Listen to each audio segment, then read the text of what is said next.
오늘날 성경이 다 사건 중심으로 와 있습니다. 그래서 그 성경에 보면은 각 제목을 적어놨잖아요. 네. 그걸 사건 중심으로 이제 적어놨는데, 그건 육적인 안목으로 본 것입니다. 깊이 있는 것이 아닙니다. 더 중요한 것은 성경은 반드시 영의 안목으로 봐야 되고요. 저자의, 그래야 이제 저자의 그 의도를 파악할 수가 있는 거예요. 그래서 영의 안목으로 보고 저자의 관점을 알아야 돼요. 그래야 저자가 어떤 의도를 가지고 이것을 썼고 무엇을 말하는가 이것을 알 수가 있는 거예요.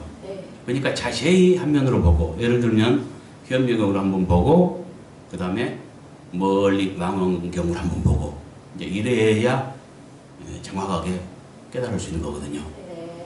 그러니까 이제 이 앞에는 그 각 소별로 봤죠, 자세하게. 오늘은 이제 전체적으로 멀리에서 14장 전체가 뭘 말하는가 이제 이걸 볼 겁니다. 13장은 또 계시록은 신기하게 처음부터 끝까지 2장씩 짝을 이루고 있다 했죠. 둘은 뭐냐면은 복음 증거 있습니다. 주님도 뭡니까, 제자들을 파송할 때 둘씩 짝을 지어 보냈듯이, 근데 이 계시록은 깨달아 보면 여호와 하나님의 책입니다. 5장에 보면 오른손에 들린 책을 갖다가 일곱인으로 그 도장찍어서 보게진 책을 갖다가 공개한 책이거든요. 그러니까 뭐냐면은 여호와의 책이에요. 그래서 가장 중요한 책입니다. 우리가 이제 뭐냐면은 구약보다는 지금 신약 시대이기 때문에 신약이 중요하고요. 신약 중에서도 제일 중요시 여기는 것이 예수님의 행적을 기록한 사복음서 아닙니까? 근데 그것보다 더 중요한 것이 뭐냐? 아버지의 책입니다. 계시록은 여호와의 오른손에 들린 책을 공개한 책이라는 것. 그럼 더 중요하죠. 특히나 종말의 때에는 계시록을 반드시 알아야 합니다. 그 계시록 어렵고 상징으로 적어있어 복잡한 책인데 그 중에서 제일 중심 부분이 바로 이 13장이에요. 13장, 14장입니다. 그래서 이 13장을 분명히 알아야 되는데, 이 13장에는 두 인물이 있습니다. 그렇죠? 두 종말의 때에 전 세계 여러 나라를 갖다가 다스릴 두 인물에 대해서 말하고 있어요. 근데 그들이 어떤 짓을 해요? 사람들을 속이고 말입니다. 이들이 속지 않기 위해서는 이들의 정체를 분명히 알아야 되거든요. 근데 이것은 방금도 말했지만 둘씩 짝을 이루는데 12장과 13장은 한 조를 이룹니다. 그래서 둘을 합해서 뭐라고 말할 수 있냐? 두 가지 시험, 이렇게 말할 수 있어요. 12장은 뭘 말했냐?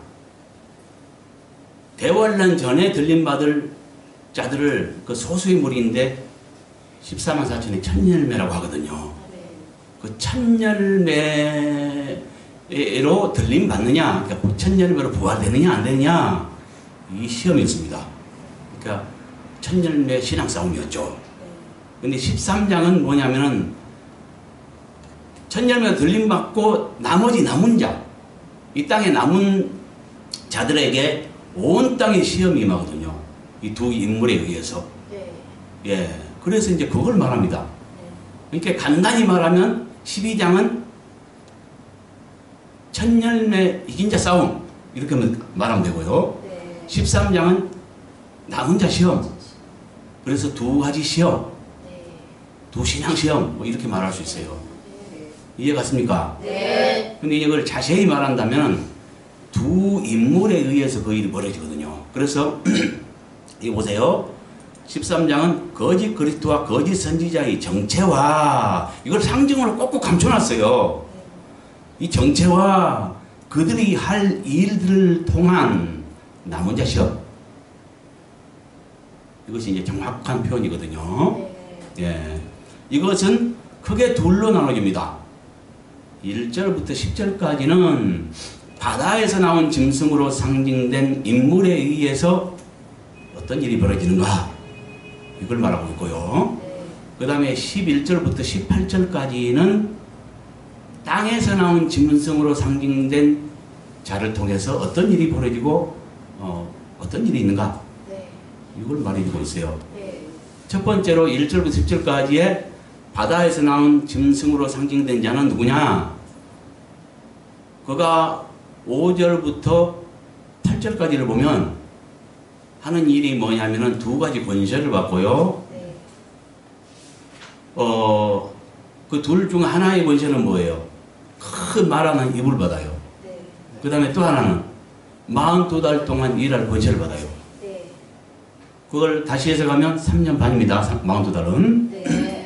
그러니까 3년 반 동안 세계 여러 나라를 다스릴 권세를 받고 그가 세계 여러 나라를 다스리면서 자기가 하나님처럼 경배를 받습니다. 그러니까 누구예요? 정치인이죠. 바다에서 나오는 짐승은 정치인입니다. 정치인은 어디서 나옵니까? 어디에 속합니까? 세상에 속해요. 그러니까 거기서 바다는 세상을 상징하는 것입니다. 이건 좀 이따가 더 자세히 풀어줄 것입니다. 근거가 분명히 있습니다.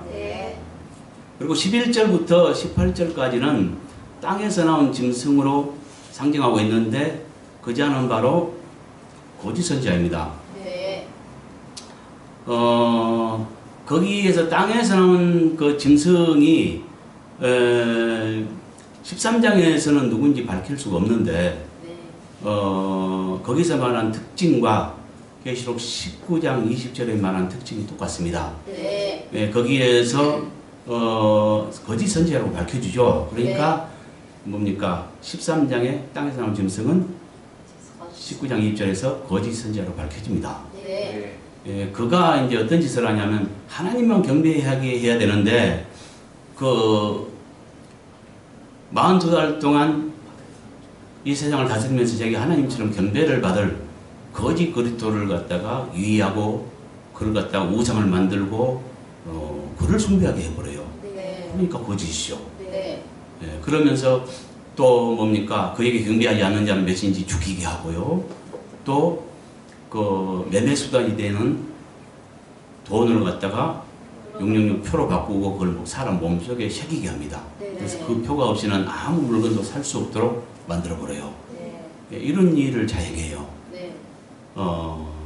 그래서 이 두 인물이 누군가 이것을 분명하게 여기서 이해하고 가지 않으면 종말 때를 사는 사람들은 지금 믿는 자라도 구원을 얻지 못합니다. 왜냐하면 이 뭐냐면 아까 그 바다에 나온 짐승으로 상징된 그 거짓 그리스도에게 경배를 한다거나 매매 수단이 될 표를 몸에 받아버리면 이 두 가지 일을 행하면 구원을 얻지 못합니다. 하나님께서 경고하시기를 이 두 가지를 행하면은 불못에 던져져서 영원토록 고통받게 하겠다고 약속했거든요. 그래서 종말이 때에는 지금의 예배 방식으로는 구원 얻지 못합니다. 반드시 그 배도 시대에는 이 두 가지 법을 지켜야 돼요. 심각하죠? 이 시대가 지금 아주 가까웠는데 오늘날 믿는 이들이 이걸 믿지를 않아요. 믿는지까지도 안 믿어요. 그 중에 소수만 믿고요. 대다수의 믿는 이는 이걸 갖다 무시해버립니다. 주님 오실 때가 뭡니까? 노아 때와 노시 때와 같다 그랬거든요. 노아 때라는 것은 뭐냐면 시집가고 장가간다고 이렇게 말했죠. 그건 세상일이 말합니다. 세상일. 세상일에 빠져가지고 자기 하고자 하는 일을 쫓아가 버리지, 믿는 자라도. 이 표적을 알지 못하고요. 믿지 않아요. 그래서 농담을 여겨버려요. 안 믿어요. 우리 때는 안 온다고 생각해요. 그런 사람은 반드시 내가 연하지만 덕과 같이 걸립니다. 그러나 어느 때나 주님 오시기를 바라면서 어느 때 와도 상관없이 나를 위해 죽으신 주님을 위해 사는 자는 준비된 자요. 그 자들은 천열매로 들림에 올라가겠지만 그 외에 이 시대에는 안 온다, 우리 시대에는 안 온다고 생각하는 사람들은 반드시 깨어있는 삶을 사는 것이 아니라 세상에 밖에 되어 있습니다. 심각합니다. 그래서 이것을 갖다가 잘 알려서 믿는 이들을 일깨워서 준비시켜야 돼요.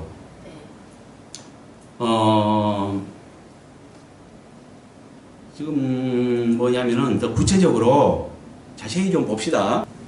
자, 1절 보면은 내가 보니 여기 지금 가로의 안에 들어있는 것은 지금 이제 개정한 것인데요.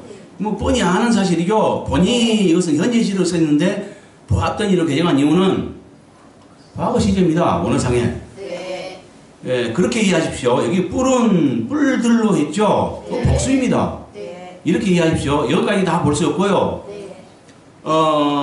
이 자세히 이해 안 가는 부분은 여기 관계된 영상들을 보십시오. 자세하게 원어까지 찾아가면서 설명을 해놨으니까요. 네. 그렇게 이해하시고요. 네. 자, 빨리 나갑니다. 내가 보았더니 바다에 사는 짐승이 나오는데 뿔들이 10이요 머리들이 7이라. 이것은 요한이 환상으로 보았던 바다에서 나온 짐승으로 상징된 거짓 그리스도의 모습 중 7 머리들과 10 뿔들 속에 감춰진 그의 정체에 대한 설명이에요.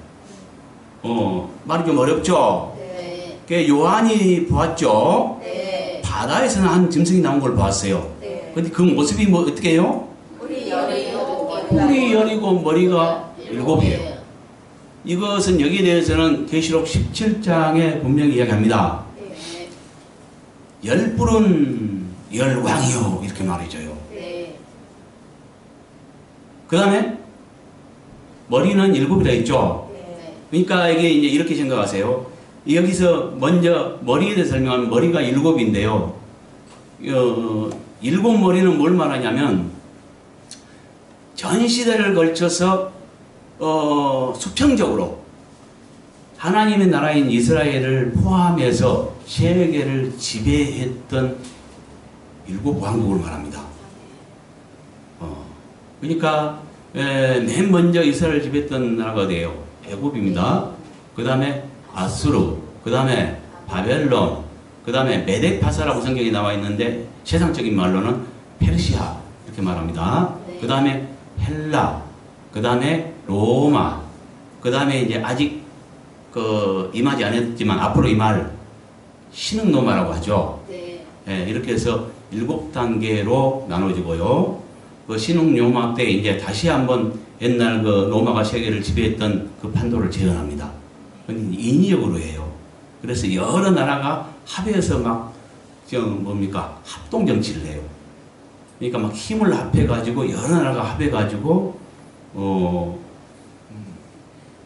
여러 나라가 합동 정치를 하는 거예요. 네.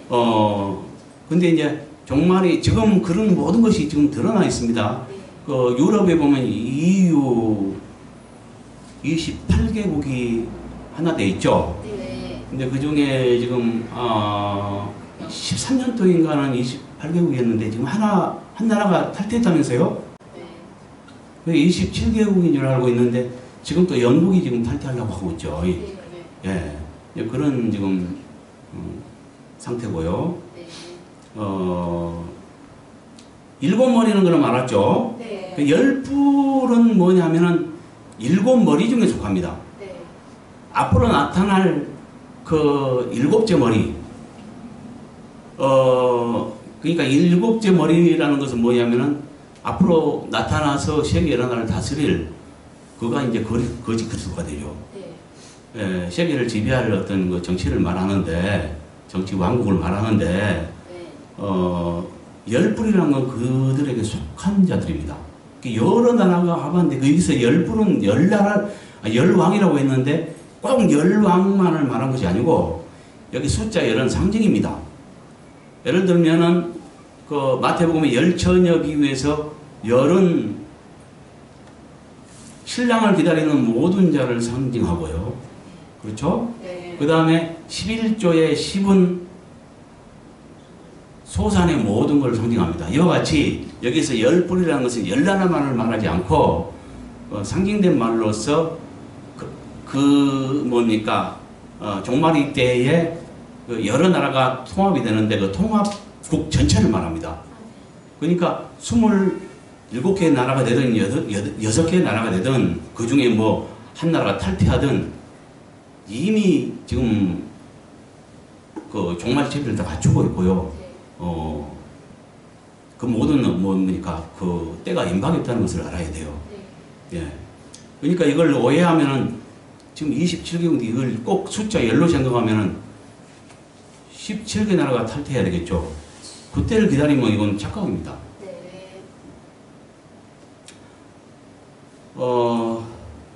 이거를 내가 좀 일일이 차려주면 좋겠는데 계시록 17장에 분명히 말합니다.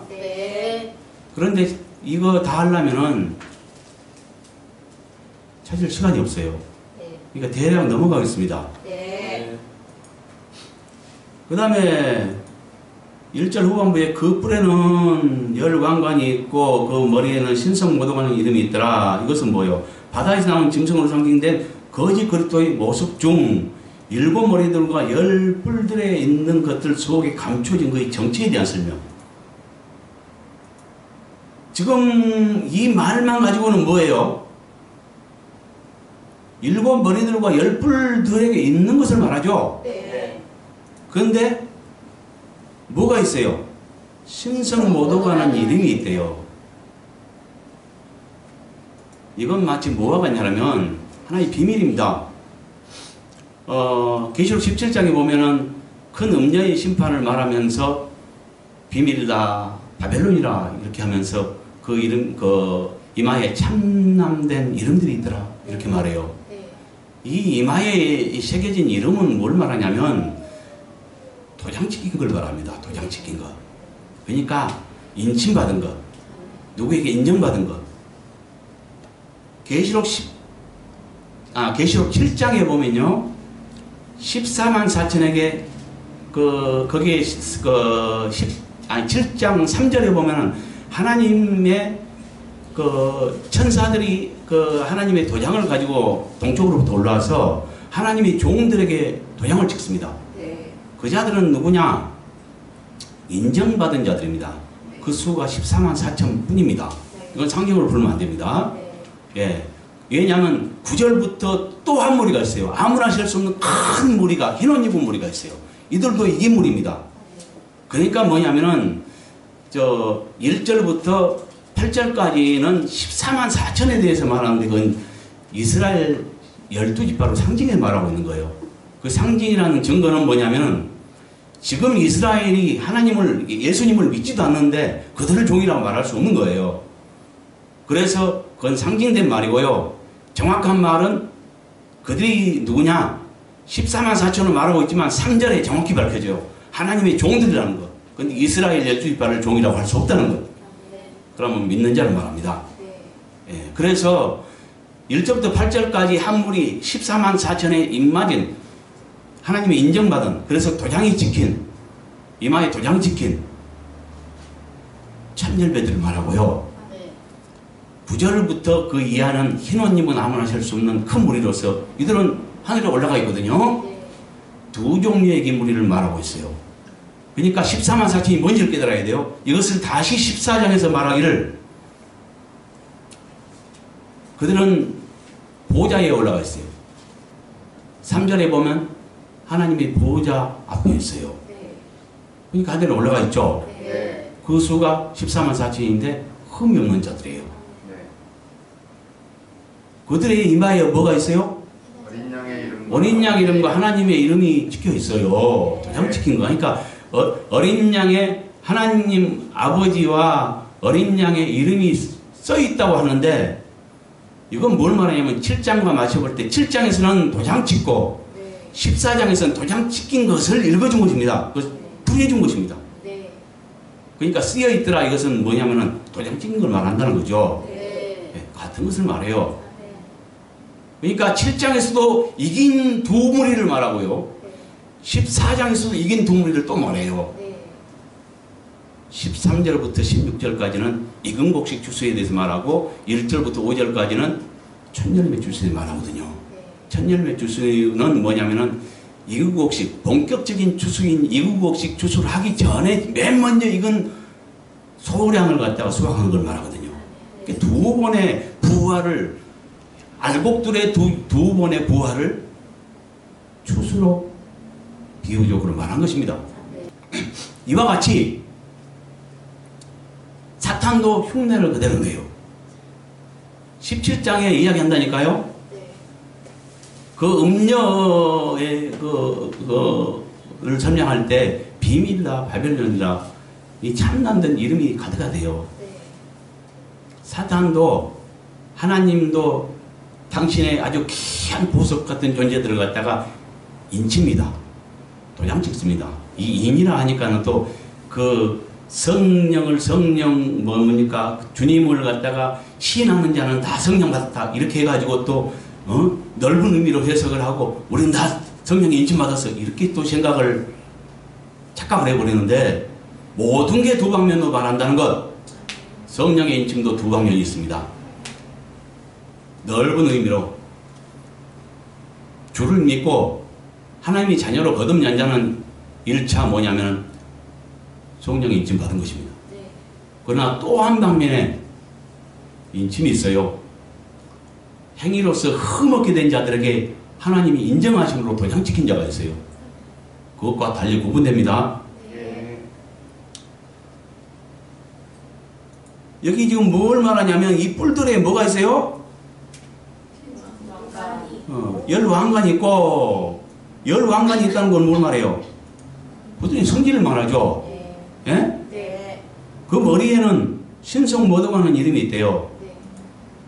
그러니까 이건 뭘 말해요? 아까 17장과 연결해 볼 때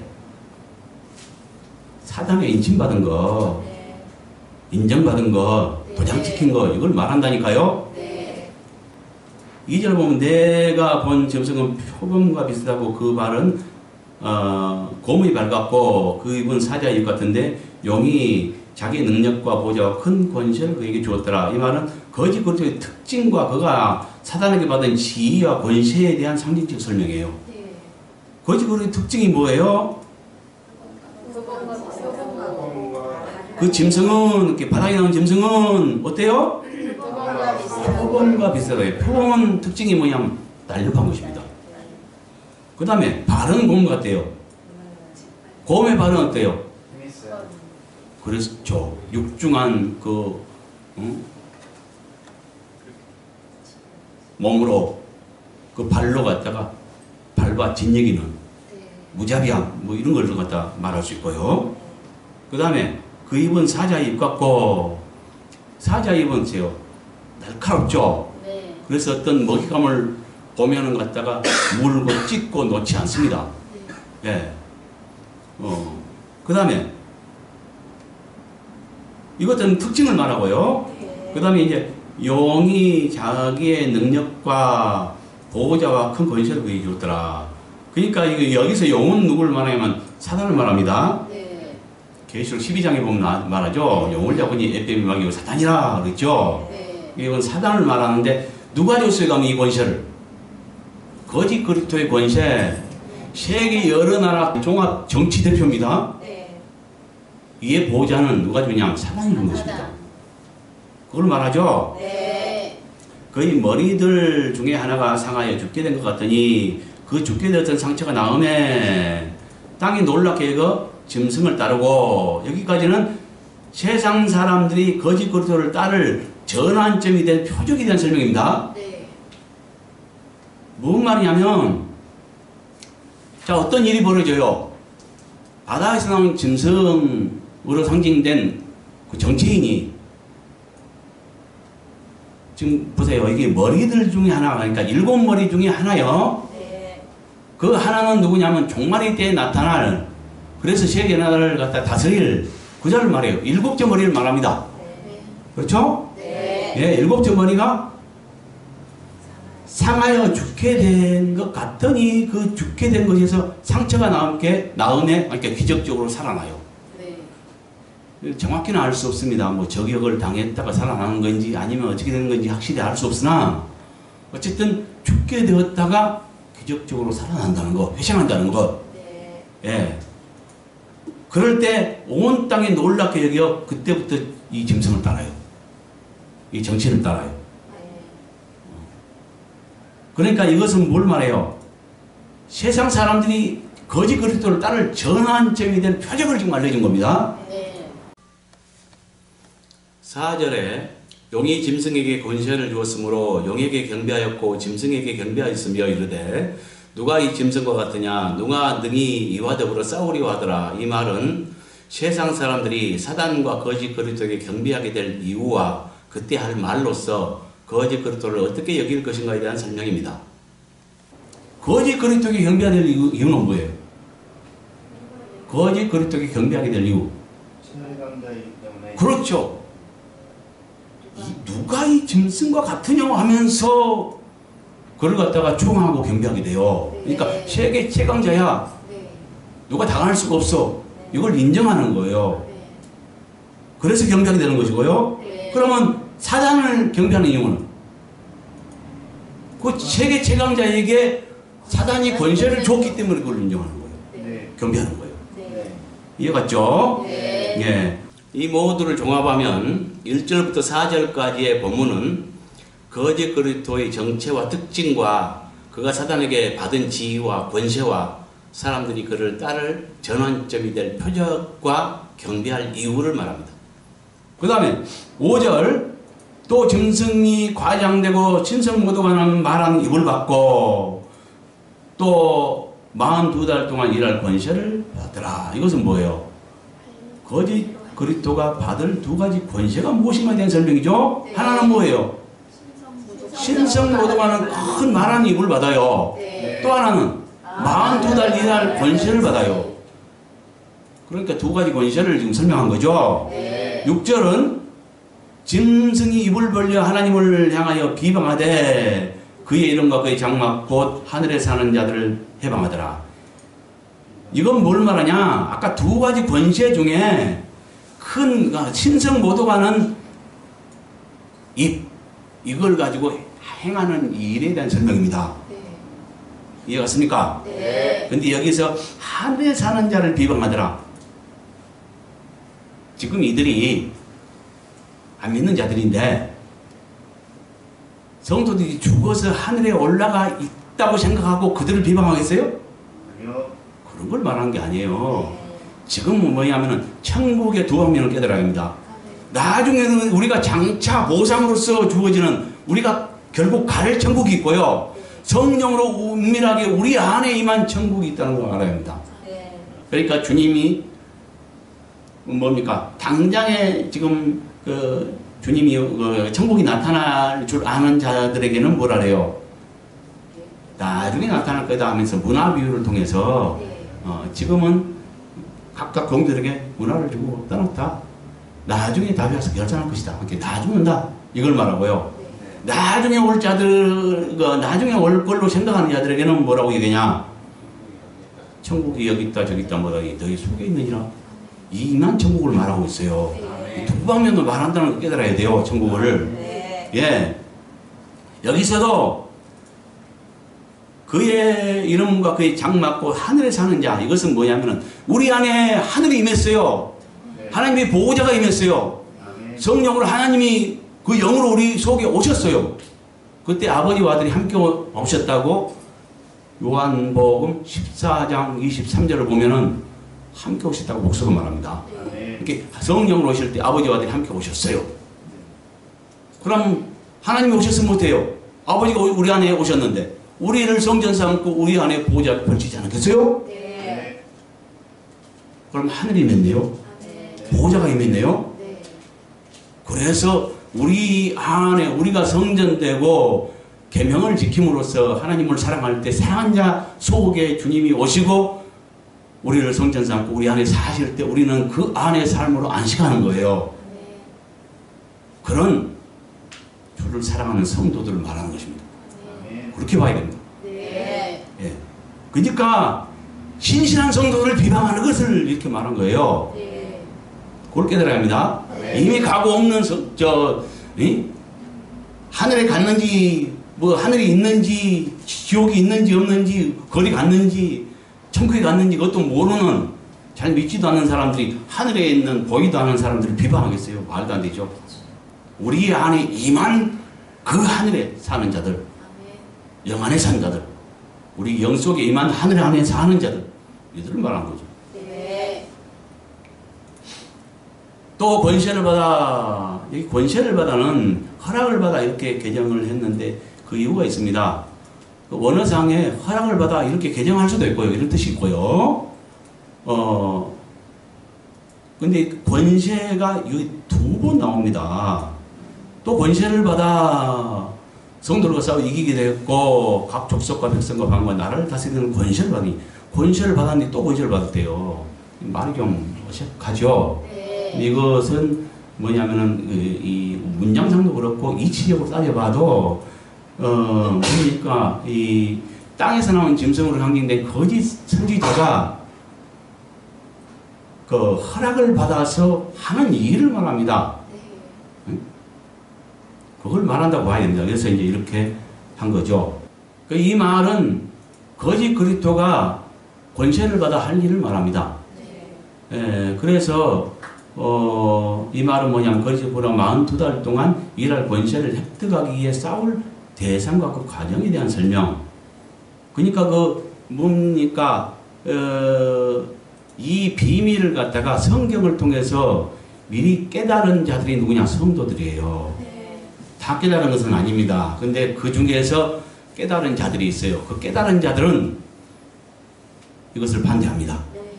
길을 쓰고 반대하게 되고, 그래서 이 거짓 그리스도가 세계 여러 나라를 다스리려고 하는데 제일 적이 누구냐? 방해꾼이 누구냐? 성도들이에요. 네. 그래서 이제 뭐냐면은 성도들과 반대에 부딪히는데 허락을 받아서, 물론 권세를 허락받죠.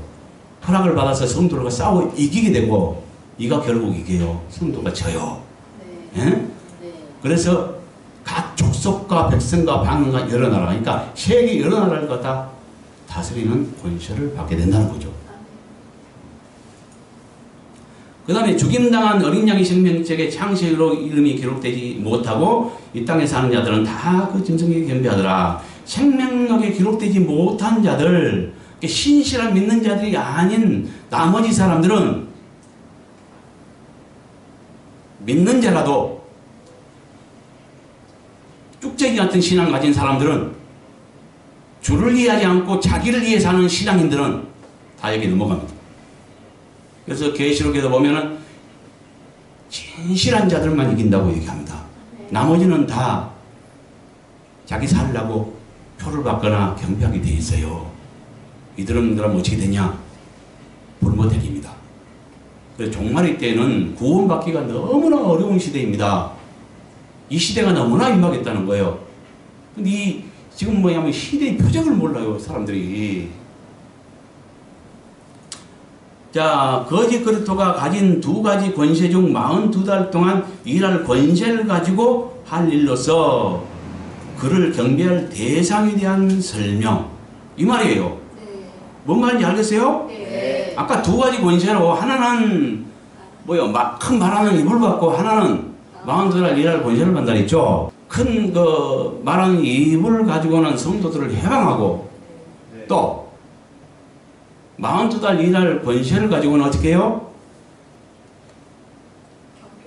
이 세상을 다스리면서 자기가 하나님 주는 경배를 받아버려요. 네.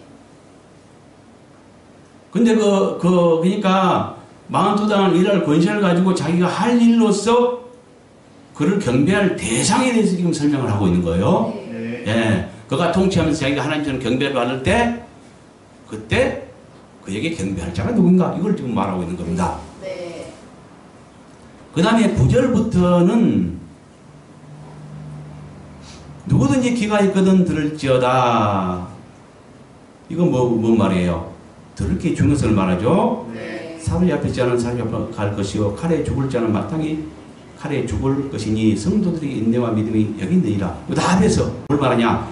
성도들이 귀담아 들어야 할 말씀으로서 거짓 그리스도가 세계 여러 나라를 다스릴 때 성도들에게 인내와 믿음이 필요한 이유에 대해서 말하고 있는 거예요. 네. 예.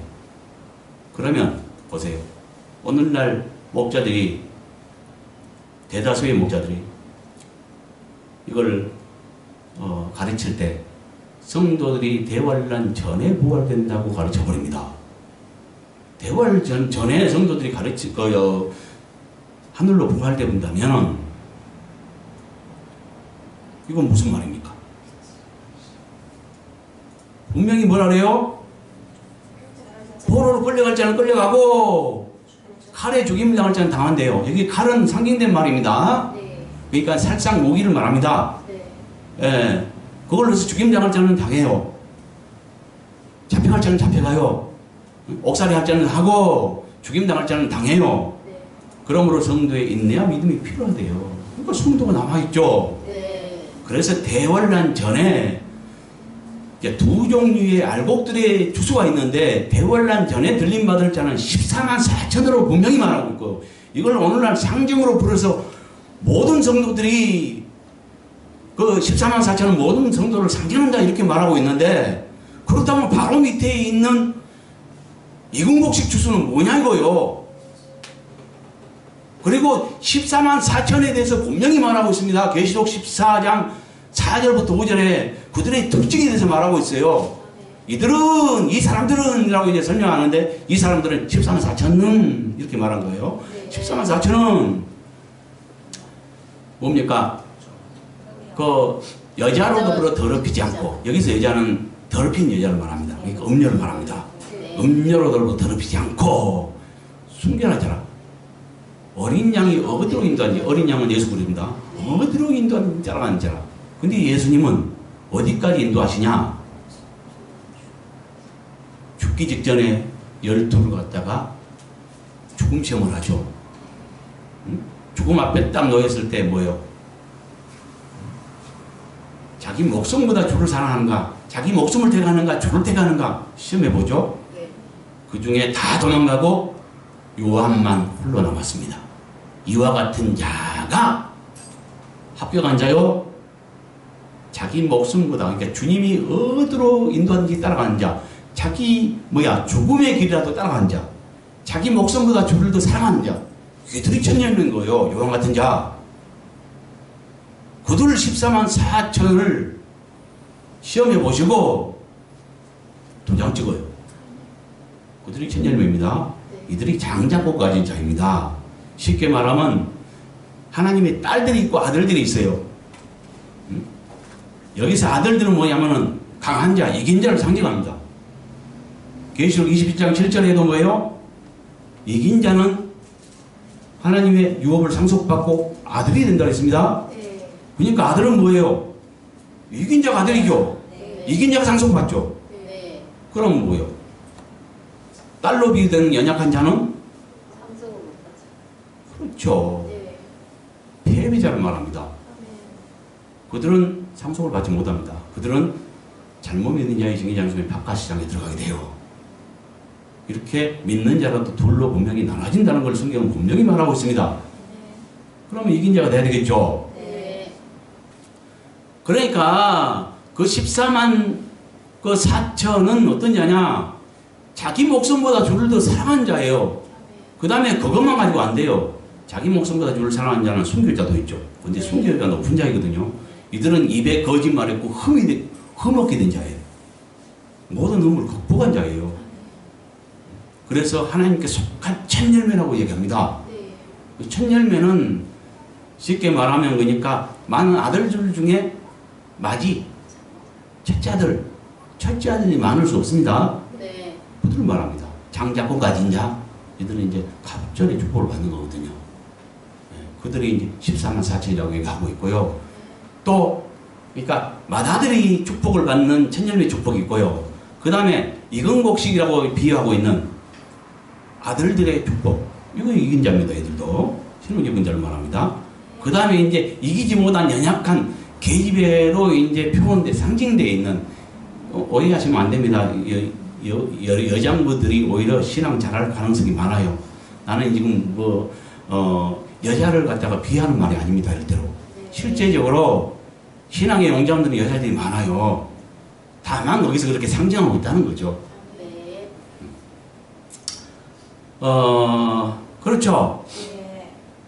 이걸 깨달아야 한다는 이야기죠. 근데 여기서는 지금 뭐예요? 13장에서는 남겨진 물이에요. 그러니까 뭐냐면 천열매가 못된 자들이에요. 이들 중에서 순교자가 많이 나옵니다.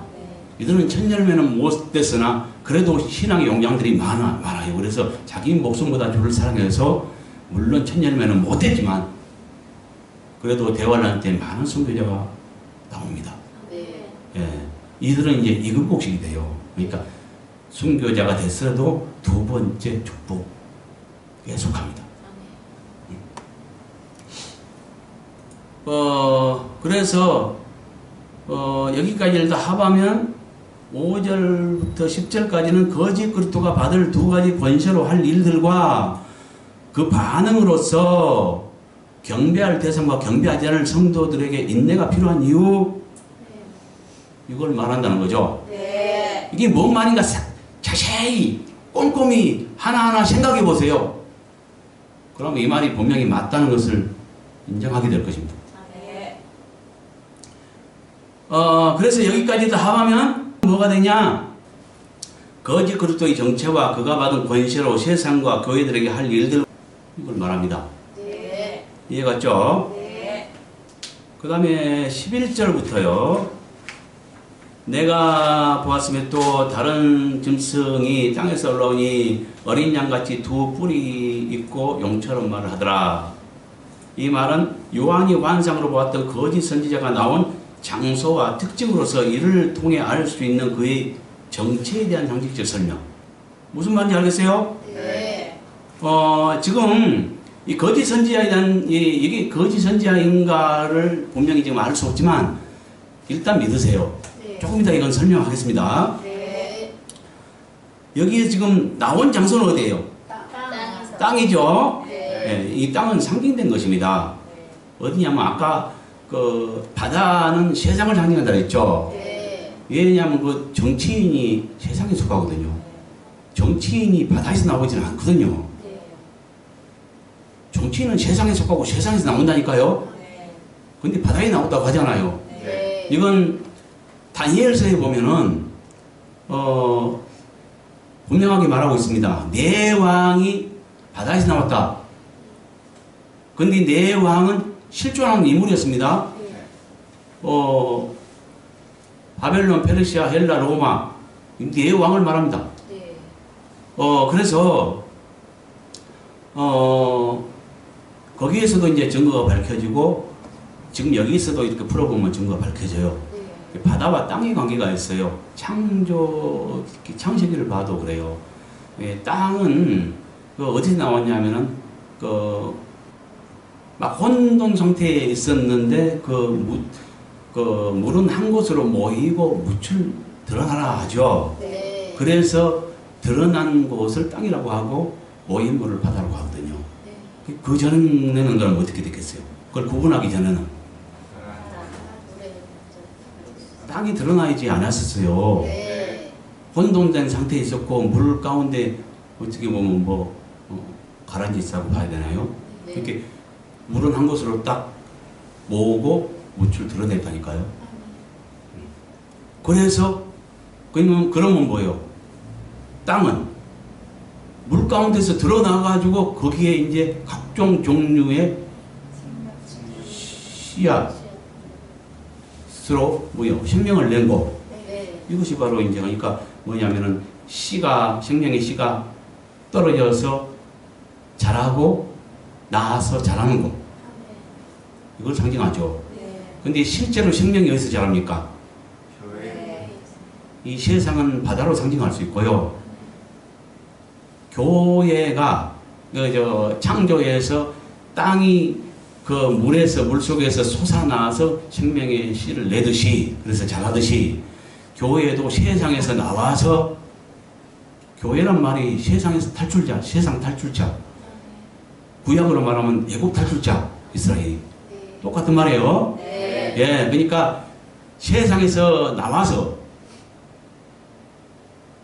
예수 믿고 거룩하게 된 백성, 이걸 갖다 교회라고 하는 거예요. 네. 그러니까 세상은 사탄의 영역이고요.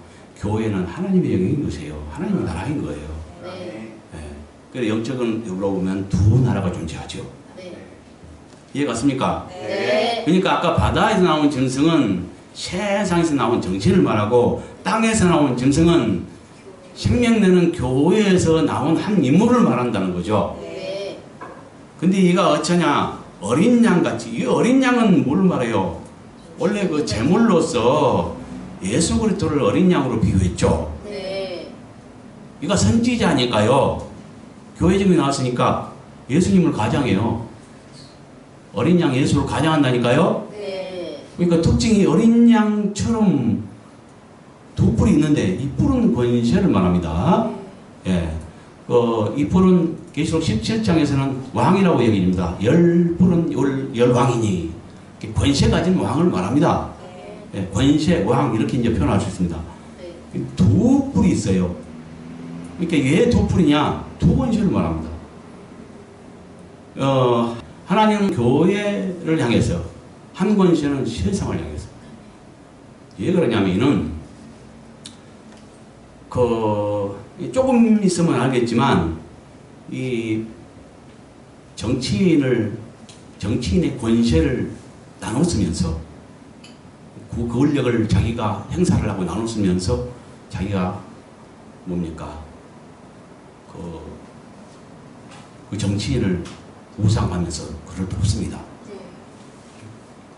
얼마나 명예가 좋으면.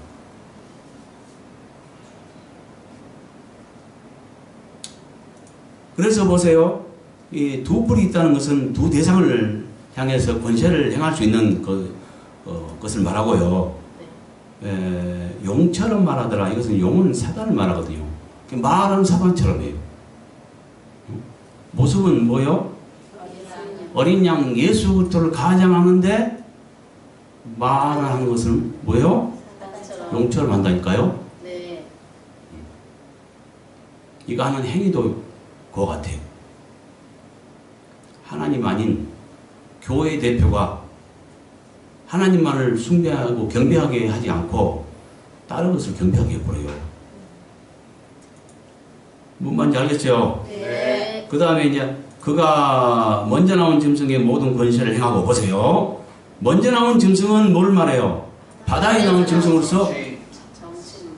세계 여러 나라를 다스릴 42달 동안 다스릴 자를 말해요. 네. 그의 권세를 행해요.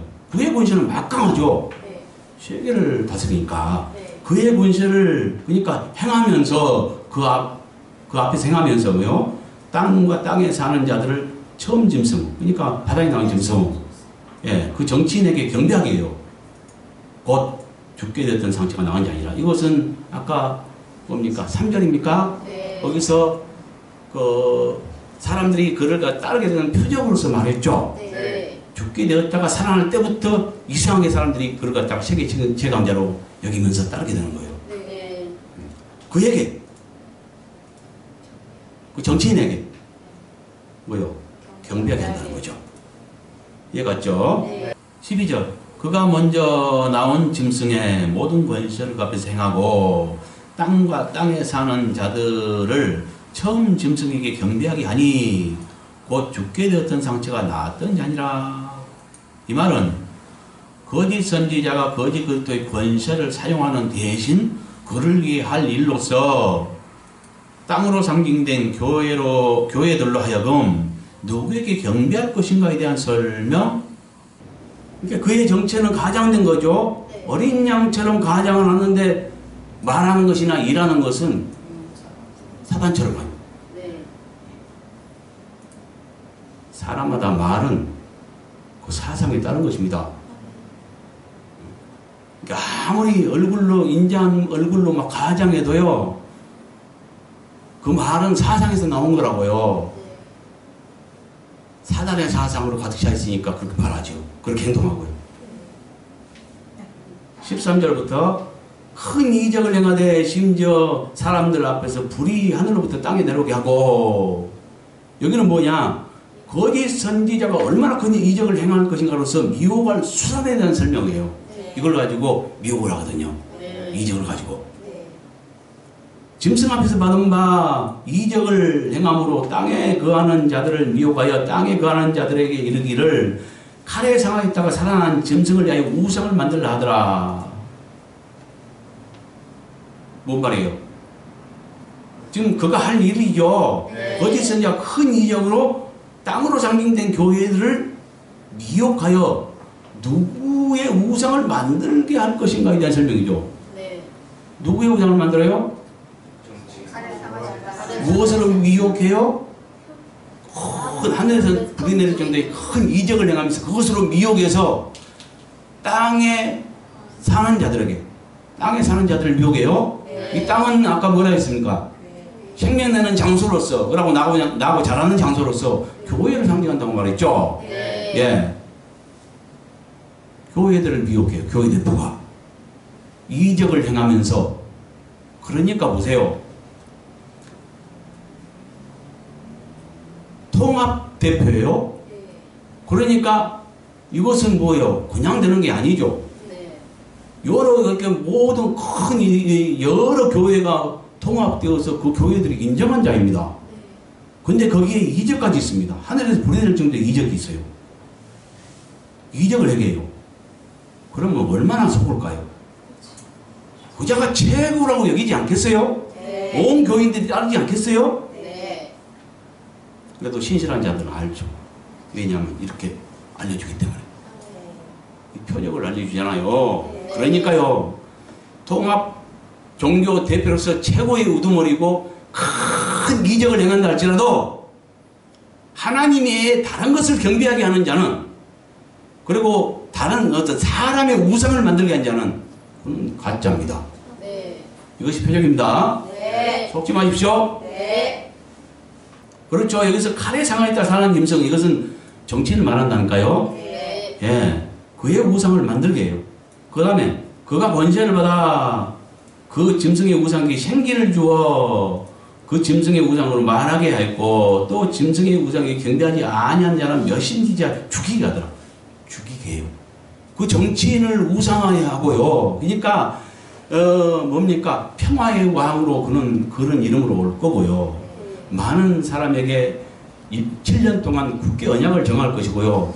그 절반의 때에 이제 멸망에 가정한 것이 거룩한 것이 쓴다 그랬어요. 그러니까 이제 그 거룩한 것이 어딥니까? 교회에 있었겠죠. 그래서 그 우상을 이제 7년의 절반의 때인 그때에 이 우상을 세울 것이고요. 그때부터 이제 대환란에 들어가는 거예요. 그러니까 7년 환란이라는 말은 성경에도 없고요. 그건 잘못 풀이한 것입니다. 7년 언약, 3년 반 대환란, 이게 맞습니다. 그렇겠죠? 네.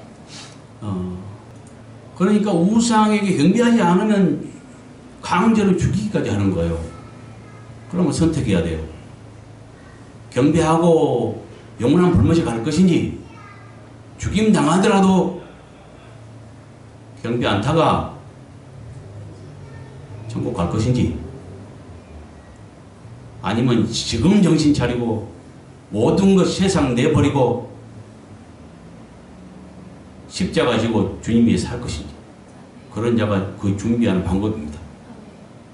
기름 준비하니까 기름이 뭘까 하고 머리 쥐어 뜯고 고민해봐야 그 답 안 나옵니다. 그건 비유된 말이라 했습니다. 준비라는 것은 다른 거 아닙니다. 삶의 목적을 바꾸십시오. 여태까지 여러분을 위해서 이 땅에서 잘 먹고 잘 살고 좋은 차 가지고 좋은 집 가지고 편하게 살고 누려보고 이생의 자랑을 위해 살았지만 그거 다 내버리고요. 주의 길을 따라주십시오. 삶의 목적이 바뀌십시오. 지금부터 깨달았다면 주를 위해 사세요. 그것이 기름 준비예요. 미리 준비된 걸 말해요. 다른 게 아니에요. 주를 위해 살아가라니까요. 지금부터 결단하시고, 못한 자는 우연은 없습니다. 준비 못한 자입니다. 그냥 대화를 가운데 남겨져서 목 내밀고 죽음 당하면 돼요. 그때는 기름 한 방울 살 수 없습니다.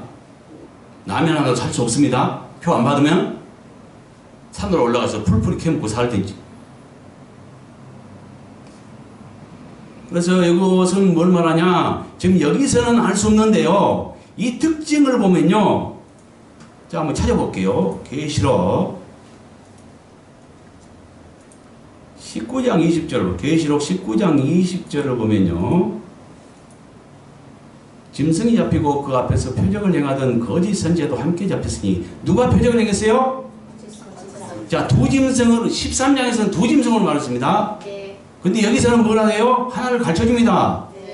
짐승이 잡히고 그 앞에서 표적을 행하던 거짓 선지자. 지금 보세요. 땅에서 나온 짐승이 하늘에서 불을 내릴 정도의 큰 이적을 행했습니다. 네. 근데 여기서는 밝혀진단 말이에요. 땅에서 나온 짐승 특징은 똑같죠? 네. 예, 큰 이적을 행했던, 표적을 행했던 표적이나 이적이나 똑같습니다. 예, 여기까지 설명해야 되는가요? 표적을 행하던 거짓 선지자도 함께 잡혔어요. 그러니까 13장에 보면은 땅에서 나온 짐승이 큰 표적을 행했는데 여기서는 표적을 행한 자가 거짓 선지자다 이렇게 밝혀준 거예요. 네. 이는 짐승의 표를 받고 그의 우상에게 경배하는 자들을 표적으로 미혹하던 자라. 아까 표적으로 미혹했죠? 네. 그 자가 거짓 선지자예요. 땅에서 나온 짐승이. 네. 맞죠? 네. 이 둘이 산채로 불못에 들어가요. 명예를 추구하던 그들, 불법을 행하던 그들,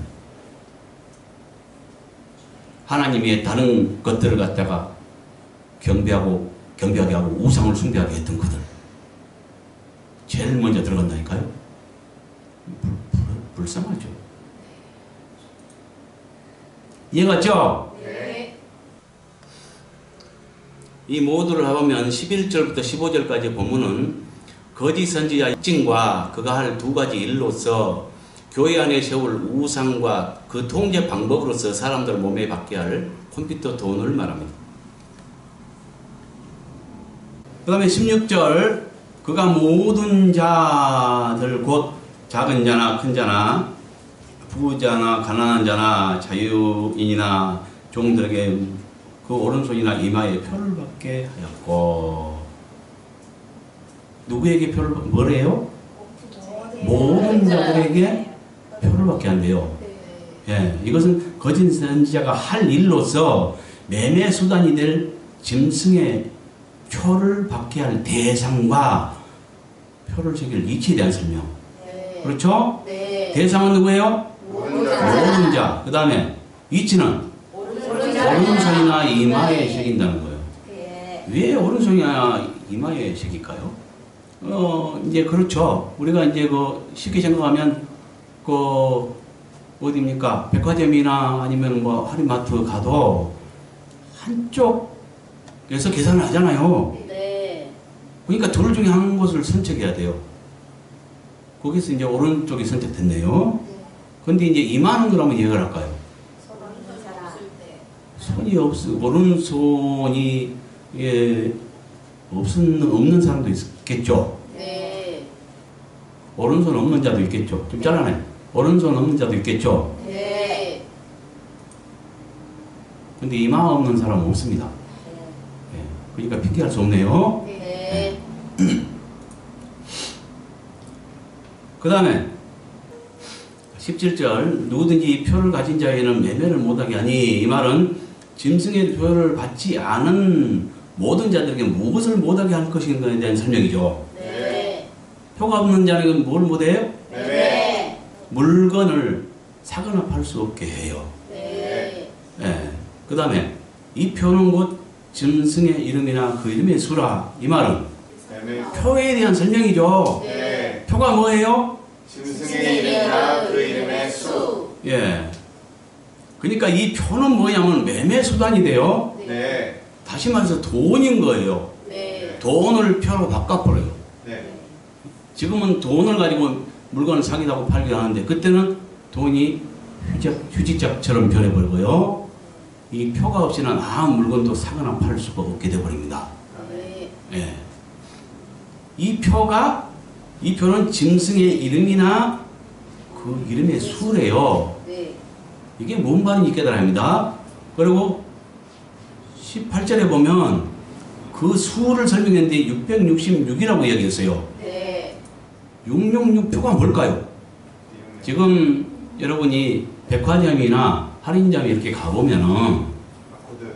예, 어떤 물건마다 이렇게 줄무늬가 쭉쭉쭉 이렇게 돼 있죠. 네. 그걸 이제 바코드라고 하는데 거기는 뭐냐면 크고 작은 그러니까 가늘고 두꺼운 그 줄들이 각각 이제 암호화되어 있어가지고 숫자를 나타내요. 네. 예, 그래서 우리나라는 880으로 나가요. 네. 예, 880에 하면 이제 한국 상품일 거예요. 네. 예. 이 바코드는 뭘 말하냐면 만국 상품 통상 보호를 말하는데, 그러니까 이제 뭐냐면은 모든 나라를 뭡니까? 이제 만국 상품 통상 보호는 뭐냐면 컴퓨터의 통제 아래 놓이게 해요. 네. 그래서 컴퓨터를 통해서 모든 걸 계산도 하고 이렇게 처리할 수 있도록 해주는 역할을 해요. 네. 예. 그런데 이 바코드에는 우리 여러분이 자세히 보시면은 맨 처음에 두 줄이 딴 것보다 좀 길어요. 네. 그 다음에 중간에 두 줄이 또 길어요. 네. 그 다음에 맨 마지막에 두 줄이 또 길어요. 네.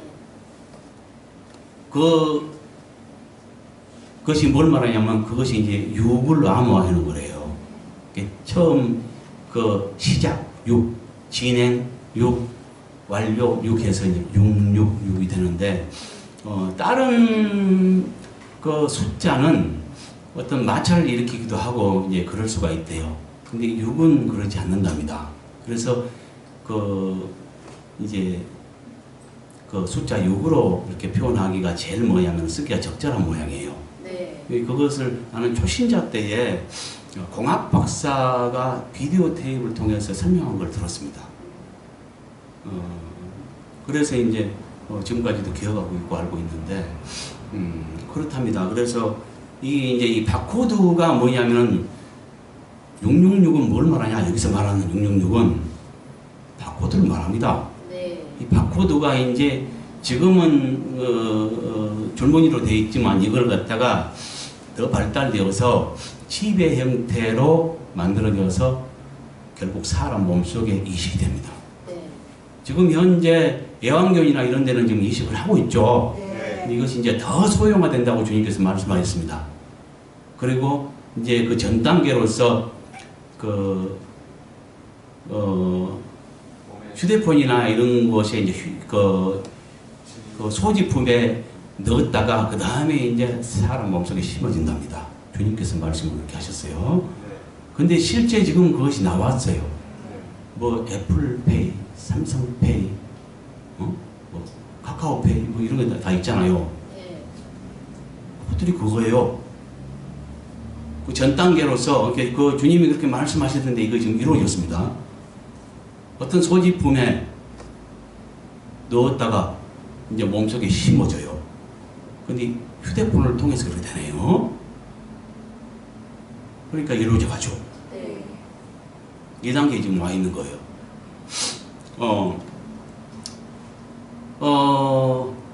그러니까 여기서 말하는 666 이 표는 짐승의 이름이나 여기서 짐승은 뭘 말하냐? 컴퓨터를 말합니다. 네. 지금 EU 본부가 있는 벨기에 브뤼셀에는 짐승이라는 별명을 가진 컴퓨터 통제실이 있어요. 네. 예, 그래서 이제 이 표를 받기만 하면 인공지성을 통해서 다 감시가 가능하고 그 컴퓨터 통제실을 통해서 이제 통제를 받게 된다네요. 네. 이런 것들이 그러니까 그 컴퓨터 단지가 거기에 도청되어 있는데 왜 그걸 만들었냐?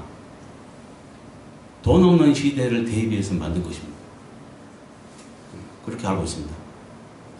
우리 그 카페에는 그런 자료들을 가지고 있죠. 네. 네, 그래서 이것들이 지금 다 준비되어 있다는 것.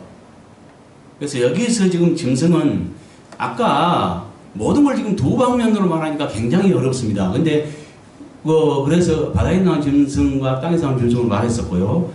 지금 여기서 짐승을 갖다가 대부분 지금 어떤 특정 인물로 풀고 있어요. 그러니까 거짓 그루토 그의 이제 이름이 지금까지 어떻게 연구되어 왔냐면은 헬라에는 그 알파벳에 이제 그 숫자 거기 번호가 있어가지고 이제 그걸 갖다가 특정 인물을 갖다가 이름을 합산한 것이 660이 되는가 666이 되는가 아닌가를 이제 그 연구해 왔고, 그를 통해서 이제 누가 갠가 아닌가 이렇게 이제 연구해 왔는데, 그렇게 할 것이 아니라고 봐요. 모든 걸 두 방면을 말하듯이 여기서 말하는 짐승은 뭘 말하냐? 거짓 그리스도를 말하는 것이 아니라 여기서 말하는 짐승은 컴퓨터를 말한다는 거예요. 네. 그 증거가 뭐냐? 지금 표를 말하잖아요. 표. 네. 표에 대한 설명이에요. 네. 이 표는 하고 표를 설명해요. 네. 그 표는 뭐예요? 짐승 이름. 짐승의 이름이나 그 여기 짐승은 뭐예요? 컴퓨터를 바꿀게요. 네. 이 표는 컴퓨터의 짐승이라는 별명을 가진 컴퓨터의 이름이나 네. 이렇게 이해하세요. 네. 또 덧붙이죠? 네. 그 이름의 수라. 그러니까 이 표는 뭐냐면은 만국 상품 통상 부호인데 네. 이 표만 딱 붙이면 컴퓨터의 통제를 받고 컴퓨터에 의해서 계산돼요. 네. 컴퓨터의 통제하게 딱 놓이게 돼요. 아멘. 예. 그런 장치란 말이에요. 네. 이것을 사람 몸속에 심는다는 건 뭘 말하냐면 통제하라. 사람을 상품화해 버린 거예요. 계시록 18장인가 말하는데 거기 보면 그 사람들의 영혼까지 사고 팔았다 이런 말이 있어요. 예. 이런 말과 같이 놓고 한번 생각해 보세요. 사람들의 영혼까지 사고 판다니까요. 근데 이것을 사람 몸속에 이렇게 바코드를 갖다가 지비 형태든 뭐든 새기기만 하면 아까 뭐라 했어요? 이 표는 만국 상품 통상보호라니까 네. 아예 상품이 되는 거야. 상품화. 그래서 이 표는 그 짐승의 여기 짐승은 컴퓨터로 보시라는 거죠. 네. 그 뭡니까? 그 EU 본부에 있는 그 컴퓨터 단지 이거는 비스트라는 그 짐승이라는 별명을 가지고 있어요. 네. 예? 그러니까 여기서 지금 짐승 이것은 컴퓨터를 말한다니까요. 그 짐승이라는 별명을 가진 컴퓨터. 네. 실제로 이루어졌잖아요. 네. 그 컴퓨터 단지 별명이 짐승이라니까. 네. 그 짐승의 이름이나 그 이름이 뭘로 나타나요? 숫자로 나타나요. 네. 코드. 그렇죠? 네. 그 이름의 수래요. 그 이름의 수는 뭐예요? 666이래요. 네. 그러니까 만국 상품 통상 부호를 말하죠. 근데 이것이 나중에 더 발달돼서 칩의 형태로 사람 몸속에 새겨지는 걸 말합니다. 네. 그래서 여기까지는 17절은 뭘 말해요? 거짓 선자가 할 일로서 매매 수단이 될 짐승의 표가 없는 자들에게 무엇을 못하게 할 것인가와 그 표가 무엇인가에 대한 설명을 하고 있는 거예요. 네. 그 다음에 18절 지혜가 여기 있으니 총명한 자는 그 짐승의 수를 세어보라. 매매 수단이 될 표의 비밀을 알기 위해서 누구에게 뭘 하라고 구매했는가에 대한 설명이죠. 네. 누구에게 뭘 하라 했어요? 지혜 있고 총명 있는 자에게 짐승의 수를 세어보래요. 그 다음에 그것은 사람의 수니 그의 수는 666이라 그랬죠. 네. 그것이 뭐예요? 아까 그 표가 네. 뭐예요? 사람의 사람의 수래요. 근데 그 수는 666이래요. 그러니까 여기서 그 사람의 그것은 그러니까 그 표는 사람의 순위 이 말은 뭘 말하냐면 이렇게 이해하세요. 그 만국 상품 통상 부호 속에는 각 사람의 고유 번호가 있습니다. 네. 그러니까 아까 어떤 상품이 다른 상품이 880으로 나가면 한국 상품이에요. 네. 네.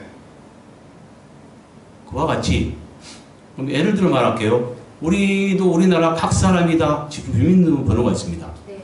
주민등록번호 앞에 880의 주민등록번호. 그러면 이제 그 주민등록번호 속에 남자는 1로 나가고 여자는 2로 나가죠. 네. 네. 그래서 이제 어디서 태어난 성별은 뭐고 몇 년? 어느 나라에 태어났고 몇 년도에 태어났고 누구고 이걸 알 수 있죠. 네.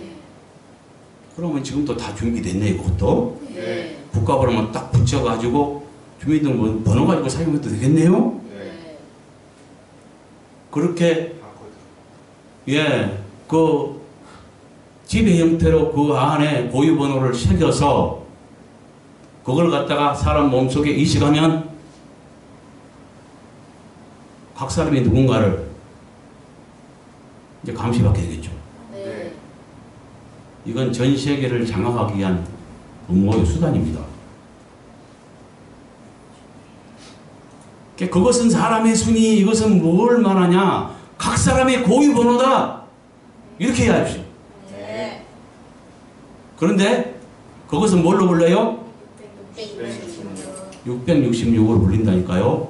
그러니까 666을 아까 뭐예요? 만국 상품 통상부호, 이걸 666표라고 말할 수 있죠.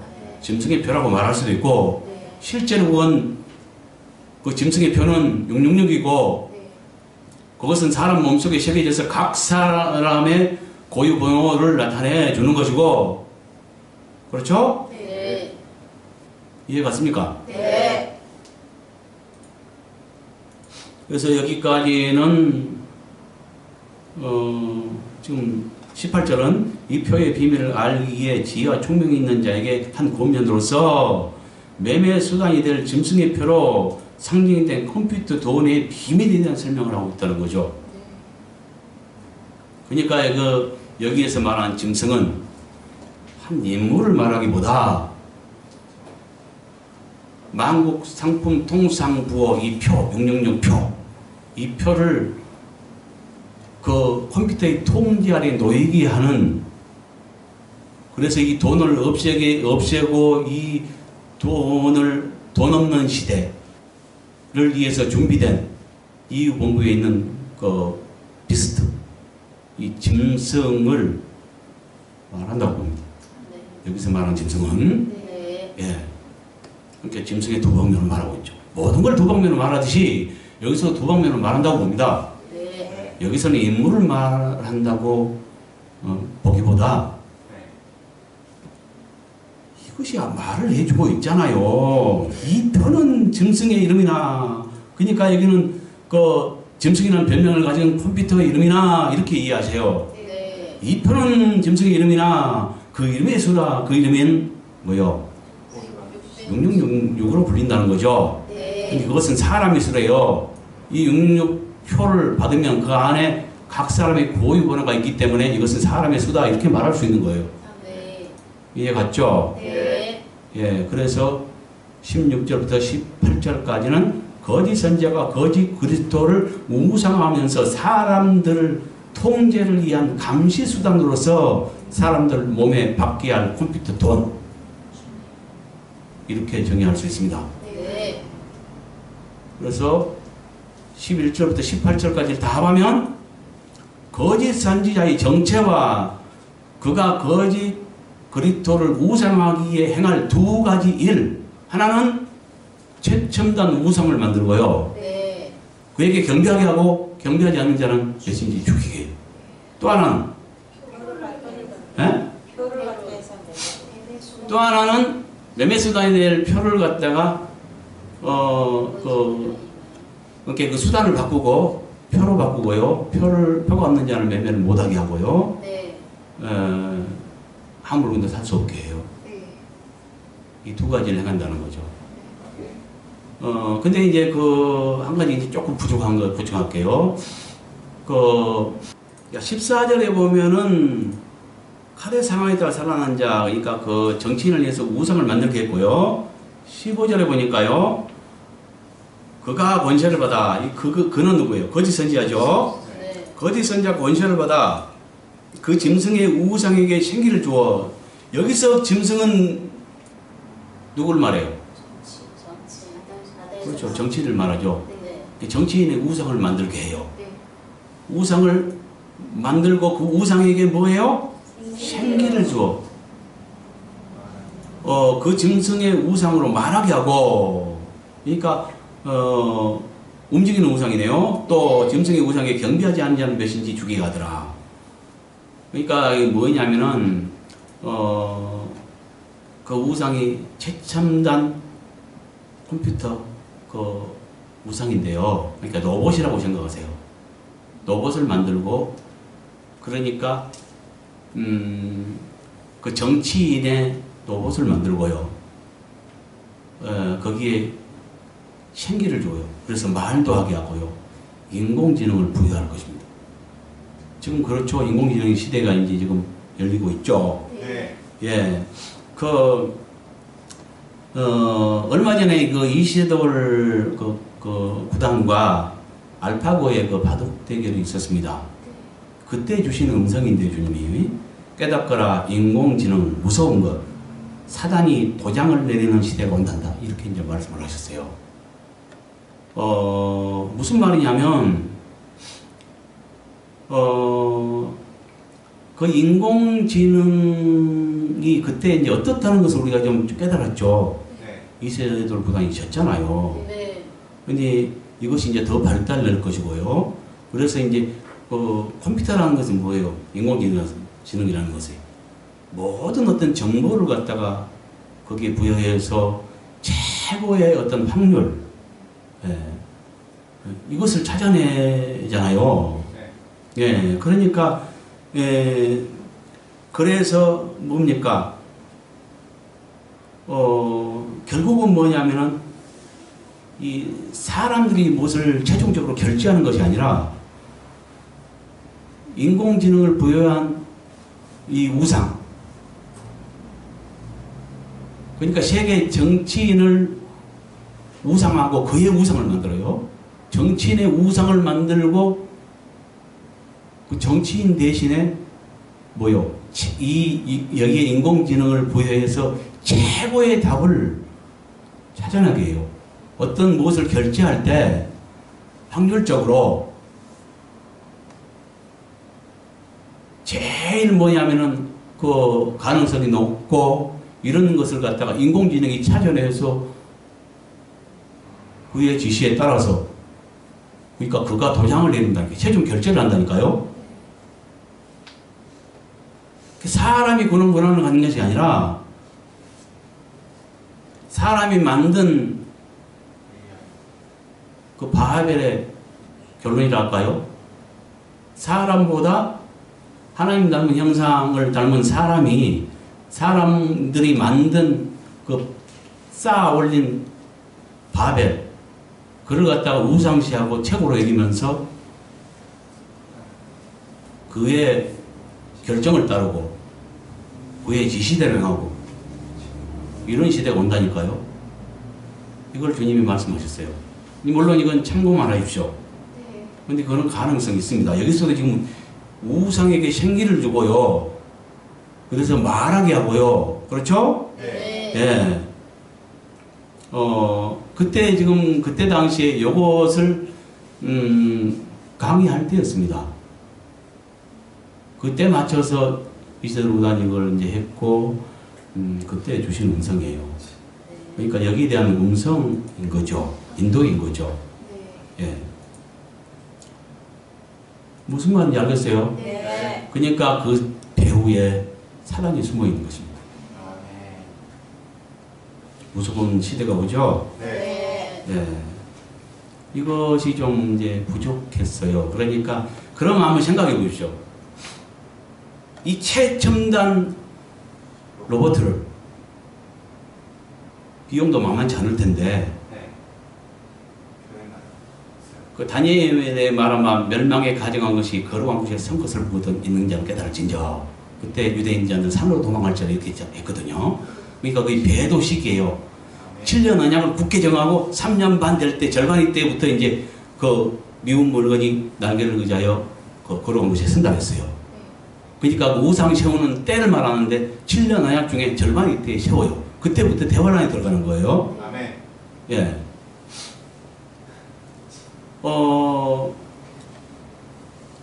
그러니까 그때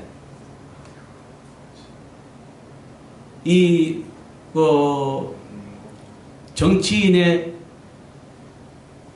우상을 만들고요. 네. 이게 최첨단 로봇이라고 생각하세요. 네. 그걸 만들어 세울 겁니다. 그렇지 않겠어요? 네. 그러면 이것을 갖다가 각 교회에 세우겠느냐? 아니요. 그건 비용상 불가능하다고 봐야죠. 네. 전 세계에 어떻게 그걸 세웁니까? 그러니까 어떤 특정 장소에 거의 세울 것인데요. 본부에 세우겠죠. 그러니까 지금 거짓 선지자는 거짓 선지자가 이걸 추진합니다. 그러니까 거짓 선지자가 있는 본부, 그곳에 세우지 않겠어요? 그러니까 이것은 특정 장소에 쓴다고 봐야 되고요. 그럼 각 교회는 어떻게 경배를 할 것이냐, 어떻게 통제할 것이냐, 그거는 어떤 동영상이나 제일 이제 쉽게 해결할 수 있는 것은 실제로는 거기에 세우고요. 나머지는 어떤 뭐 동영상을 만들고 그걸 통해서 해결할 가능성도 있죠. 각 교회에 또 어떤 보조 장치로서, 그러니까 그 예배할 때, 예배 전에 뭐 예를 들면 옛날에 천황폐하에게 경배한 다음에 하게 하듯이 예배 전에 어떤 순서로서 그에게 경배하게 할 것인지, 이런 것들을 갖다가 그냥 어떤, 그러니까 그 통합종교 대표의 지시를 따라서 할 것인지, 아니면 그 예식 순서를 갖다가 어떤 동영상을 통해서 이렇게 보고할 것인지, 그런 건 모르겠으나, 그렇게 해서 이제 어떤 형식에 따라서 이제 그렇게 할지는 모르겠으나, 우상이 선다는 건 분명한 사실입니다. 그렇게 이해하십시오. 네. 이것들을 다 그러면 합하면 뭐냐? 13장은 거짓 그리스도와 거짓 선지자의 정체와 그들이 할 일들을 통한 남은 자 시험. 간단히 말하면 남은 자 시험. 네. 두 인물에 의한 남은 자 시험. 그럼 이 말은 뭐가 연관성을 가져요? 12장과 연관성을 갖죠. 네. 12장에는 뭐냐면 대화를 난 전에 들림받을, 부활돼서 천열매로 부활돼서 휴거될, 그래서 그를 위한 신앙싸움, 네. 이걸 말했고요. 네. 13장에는 그와 반대로 남은 자 시험에서 말하는 거 다르다는 거죠. 네. 이걸 합하면 두 신앙싸움, 이렇게 간단히 말할 수 있어요. 네. 그렇겠죠? 네. 여기까지 할게요. 여기가 수고하셨습니다.